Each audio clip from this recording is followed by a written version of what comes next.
তো মার্ভেল চুপচাপ একটা স্পাইডারম্যানের ওয়েব সিরিজ ছেড়ে দিয়েছে এবং সেটা নিয়ে একদম বেশি প্রমোশন হয়নি এবং লোকজন এটা নিয়ে বেশি কথাও বলছে না। কেন আমি জানি না। ওয়েব সিরিজটার নাম হচ্ছে your friendly neighbourhood Spiderman. Web সিরিজটা যদিও অ্যানিমেটেড, তবে দাঁড়ান স্টোরিটা শুনে নিন এবং আপনারা ইন্টারেস্টেড হবে যদি আপনাদের স্পাইডারম্যান ভাল লাগে এই সিরিজটা দেখতে। তো সিরিজটা দেখাচ্ছে আঙ্কেল বেন অলরেডি মারা গিয়েছে এবং পিটার মিডটাউন স্কুলে চান্স পেয়ে গেছে, সেখানে যাচ্ছে। এমন সময় ডক্টর স্ট্রেঞ্জ একটা সিম্বায়োটের সাথে লড়তে লড়তে সেখানে পৌঁছে যাচ্ছে। তো পিটার একজনকে বাঁচাচ্ছে, in the meantime okay একটা স্পাইডারে কামড়ে দিচ্ছে এবং স্পাইডারম্যানের পাওয়ারটা পাচ্ছে। তারপর ওর লাইফটা ঘুরে যাচ্ছে। তো কিভাবে এইখানে অসক্রপ থেকে ডক্টর নরমান অসবর্ন ওকে নিজের আন্ডারে নিচ্ছে, ওকে ট্রেন করছে, ওকে নতুন গ্যাজেটস দিচ্ছে।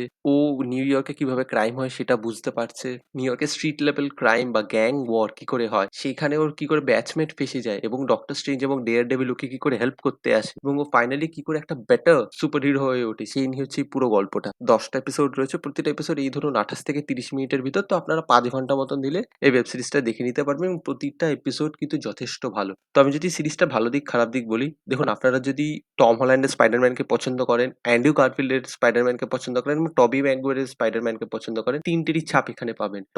এটা ইনিশিয়ালি পিচ করা হয়েছিল টম হল্যান্ডের স্পাইডারম্যানের একটা অরিজিন স্টোরি হিসেবে, কিন্তু মার্ভেল তারপর ডিসাইড করেছে এটাকে অন্য একটা ওয়ার্ল্ডে সেট আপ করবে, ডিফারেন্ট টাইম লাইনে, এবং সেই জন্য এখানে দেখাচ্ছে আয়রন ম্যানের জায়গায় নরমান অসবর্ন ওকে ট্রেন করছে। তো সেইটা এটার আলাদা একটা দিক খুলে দিয়েছে, আর একটা আলাদা ডায়নামিক খুলে দিয়েছে এবং সবারই একটা একটা করে ফিচার্স বা কল ব্যাক ভ্যালু আপনি এখানে পাবেন এবং এটাকে কিন্তু একদমই পুরো মার্ভেলের থেকে আলাদা করে দিচ্ছে সেটা না। এজ অফ আল্ট্রনের পর যে স্যাকোভিয়ান অ্যাকর্ডসটা হচ্ছিল সেটাও এখানে দেখাচ্ছে। স্পাইডার ম্যান দেখাচ্ছে একবার স্করপিয়নের কাছে মারধর খেয়ে হেরে গিয়েছিল, তো ওর ভিতরের যে ভয়টা রয়েছে সেটাও এটাকে অ্যাড্রেস করছে যে স্পাইডার ম্যানটা ভয় পাচ্ছে, ও জানে না ও কি করবে। এবং যেটা আমি বললাম যে ওখানকার যে ইউথ রয়েছে তারা কি করে গ্যাংয়ের ভিতর পার্টিসিপেটেড হয়ে যায় বা একটা গ্যাংয়ে কি করে অজান্তেই ঢুকে পড়ে এবং তারপর ওদের লাইফ কি করে ঘুরে যায় সেটাও দেখাচ্ছে। এবং পিটারকেও দেখাচ্ছে যে পিটার একটা হাই স্কুল স্টুডেন্ট হয়েও একটা সুপার হিরো পার্সোনা রন করছে এবং সেটা ও ব্যালেন্স করতে বিভিন্ন জায়গায় অক্ষম হচ্ছে। সেটা কি করে ওর লাইফকে হ্যাম্পার করছে, ওর ফ্রেন্ডশিপকে কি করে হ্যাম্পার করছে সেটাও দেখাচ্ছে।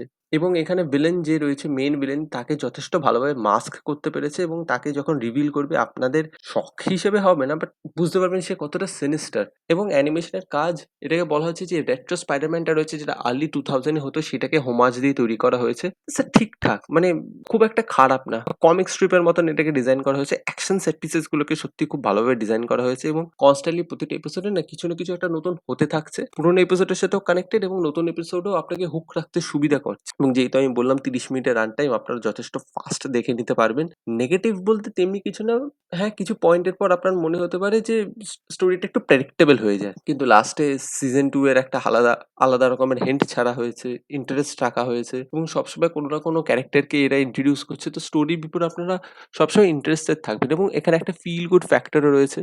স্পাইডারম্যানের যে অরিজিনাল পার্সোনালিটি রয়েছে, যে ও একটু ফান লাভিং, একটু গুফি টাইপ, সেটাকেও রাখা হয়েছে। সোশ্যাল মিডিয়ার যে এফেক্টটা রয়েছে সেটাও ইনিশিয়ালি দেখিয়েছিল, পরের দিকে ওটাকে অফ করে দেওয়া হয়েছে, বাট সেটাও কিন্তু রাখা হয়েছে। এবং ওর যে পার্শ্ববর্তী যে সাপোর্টিং ক্যারেক্টার রয়েছে তাদেরকেও একটা আর্ক দেওয়া হয়েছে। স্পাইডারম্যানের একটা আর্ক রয়েছে এবং অ্যান্ড্রু গারফিল্ড বলেছিল যে I stopped pulling my punches. এখানেও সেই জিনিসটা দেখা যাচ্ছে, স্পাইডারম্যান রেগে গিয়ে একটা জায়গায় স্করপিয়নকে বেধড়ক মারবে, তো সেইখানটাও কিন্তু খুব ইন্টারেস্টিং ভাবে সেট করেছিল। তো ডেয়ার ডেভিলকে যত বেশি করে প্রমোট করা হয়েছিল এই ওয়েব সিরিজটাকে, তেমনি তার অর্ধেকের অর্ধেকও প্রমোট করা হয়নি, but it is a really good watch. মানে মার্ভেলের লাস্ট কয়েকটা কাজের ভিতরে আমি বলবো it's one of the best. তো আমি হাইলি রেকমেন্ড করবো, আপনাদের যদি মার্ভেলের প্রতি কোনো ভালোবাসা থেকে থাকে এবং আপনারা কিছু ফাস্ট এবং ইন্টারেস্টিং দেখতে চান, ধরুন 4-5 দিন রোজ 1 ঘন্টা করে দেবেন, হয়ে যাবে, তাহলে আমি হাইলি রেকমেন্ড করবো আপনারা এই ওয়েব সিরিজটা দেখতে পারেন। স্ট্রিমিং অন জিও হটস্টার, কিন্তু হিন্দি ডাব নেই।